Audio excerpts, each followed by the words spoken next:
গত জুনে শ্রীলঙ্কার বিপক্ষে সিরিজের আগে 1 বছরের জন্য ওয়ানডে সংস্করণের নেতৃত্ব পান মেহেদী হাসান মিরাজ। অধিনায়ক হওয়ার পর সবচেয়ে বাজে সময় পার করছে বাংলাদেশ। 13 ম্যাচে পেয়েছেন মাত্র 3 জয়। অধিনায়ক হিসেবে প্রথম সিরিজ জিতলেন ওয়েস্ট ইন্ডিজকে হারিয়েই। এর আগে ভারপ্রাপ্ত ও মূল অধিনায়ক হিসেবে টানা 4টি ওয়ানডে সিরিজ হেরেছেন মিরাজ। অধিনায়ক হিসেবে কঠিন সময় পার করা মিরাজের অনেক সিদ্ধান্ত নিয়েই প্রশ্ন উঠেছে।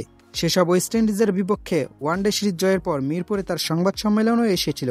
তার কথায়, প্রথম দিকে আমি যখন অধিনায়কত্ব করেছি তখন অনেক কঠিন ছিল। যত আমি নেতৃত্ব দেব তত আস্তে আস্তে অনেক কিছুর উন্নতি হবে।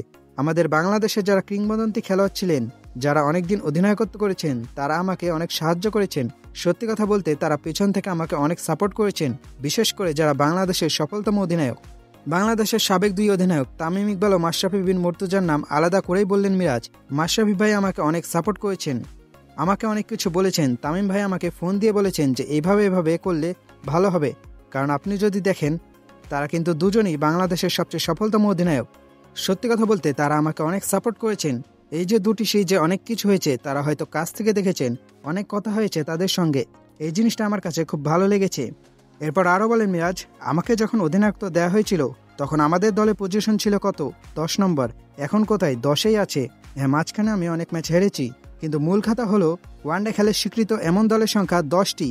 এরপরে আছে জিম্বাবুয়ে, আয়ারল্যান্ড ও নেদারল্যান্ডসের মতো দল, যারা ওয়ানডে ম্যাচ খুব কম খেলতে পায়। তাই বলা যায় বাংলাদেশ ওয়ানডে ক্রিকেটের স্বীকৃত র্যাঙ্কিংয়ের সবার শেষেই রয়েছে।